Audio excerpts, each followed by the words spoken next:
Good morning विद्यार्थियों।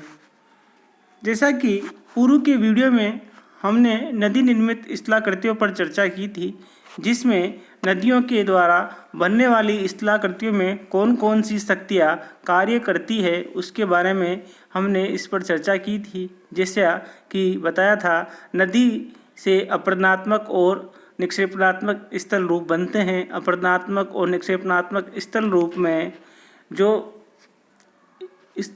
स्थल रूप बनते हैं उसमें विभिन्न क्रियाएं सहयोगी होती है, जिसमें नदी का वेग, नदी की परिवहन शक्ति और नदी के अपरदन के रूप में जो क्रियाएं कार्य करती है वो सभी नदी के स्थलाकृतियाँ बनाती है। कुल मिलाकर नदी निर्मित निम्न स्थलाकृतियों का निर्माण होता है, जिसमें हैं वी आकार की घाटी, गोर्ज, कैनियन, शिप्रिका, जलप्रपात, अवनमन कुंड, जलकर्तिका, विसर्प, नदी वेदिका, संरचनात्मक सोपान, जलोढ़ पंख, जलोढ़ शंकु, प्राकृतिक बांध, बाढ़ का मैदान, विसर्प, गोखरू झील, डेल्टा, मोनोडनांक आदि।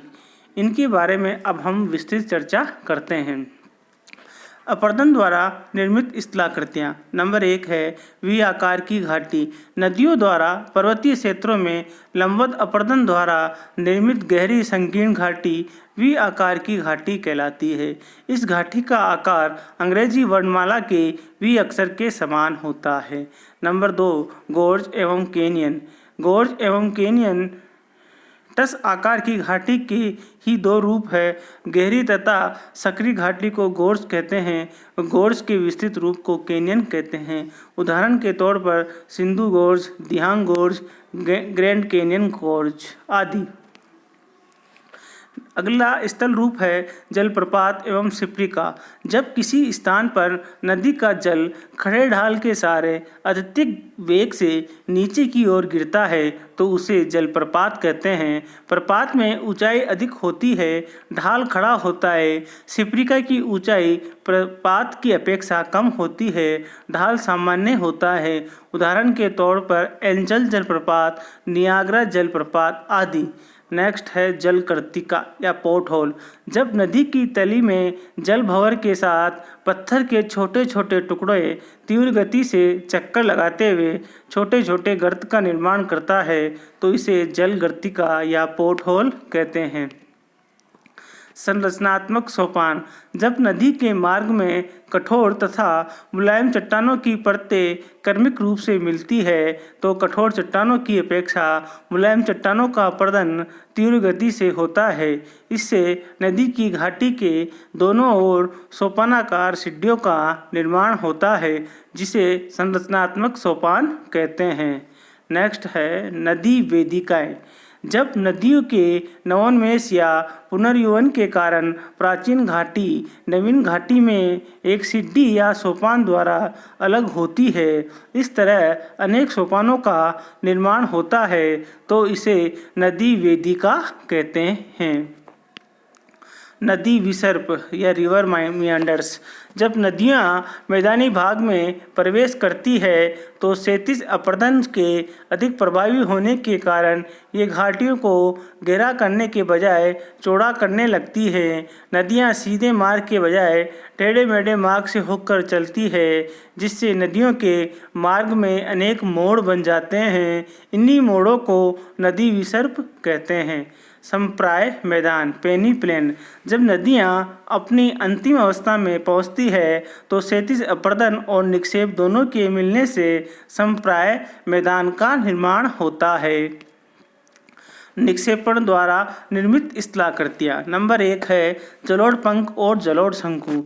जब नदियाँ अधिक बोझ के साथ पर्वतीय ढाल के सहारे नीचे उतरकर समतल भागों में प्रवेश करती है तो उनके वेग में अचानक कमी आती है, जिससे पर्वतीय ढाल के आधार पर अर्धवृत्ताकार रूप में मलबों का निक्षेप हो जाता है, जिसे जलोढ़ पंख कहते हैं।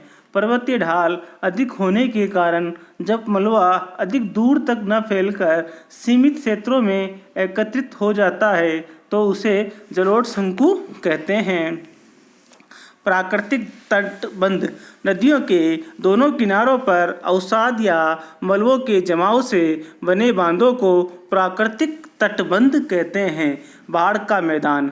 नदियों में जब बाढ़ आ जाती है तो बाढ़ का जल समीपवर्ती क्षेत्रों में फैल जाता है, जिससे इसके साथ मिट्टी एवं बालू के कण भी इन क्षेत्रों में फैल जाते हैं। बाढ़ के खत्म होने के बाद आसपास का संपूर्ण मैदानी क्षेत्र इन निक्षेपित मिट्टियों से समतल और लहरदार प्रतीत होता है। इसे ही बाढ़ का मैदान कहते हैं। गोखरू झील। जब नदियाँ अपने विसर्ग को त्याग कर सीधे प्रवाहित होने लगती है तो इसे त्यागे हुए अवशिष्ट विसर्ग को ही गोखरू झील कहते हैं। डेल्टा। नदियाँ अपने मुहाने पर मलबे के निक्षेप से एक विशेष प्रकार के स्थल रूप का निर्माण करती है, जिससे डेल्टा कहते हैं। ये नदियों के अंतिम भाग का समतल मैदान होता है, जिसका ढाल सागर की ओर होता है। ये नदियों के अंतिम भाग का समतल मैदान होता है, जिसका ढाल सागर की ओर होता है। डेल्टा कई प्रकार के होते हैं, जैसे चापाकार डेल्टा, पंजाकार डेल्टा, ज्वारनदमुखी डेल्टा, परित्यक्त डेल्टा। इन डेल्टाओं का और भी अधिक वर्गीकृत किया गया है। चापाकार में चाप के आकार का डेल्टा होता है। पंजे आकार में पक्षी के पंजे के समान डेल्टा होता है। ज्वारनदमुख में ज्वार का पानी जहाँ आता है वो डेल्टा होता है। परित्यक्त डेल्टा में वो डेल्टा आते हैं जिसमें नदियों पूर्व में डेल्टा का निर्माण करती है और वर्तमान में इस डेल्टा को छोड़ दिया गया है। इस तरह नदियाँ अपना स्थल रूपों का निर्माण करती है और ये मुख्य स्थल रूप होते हैं। धन्यवाद।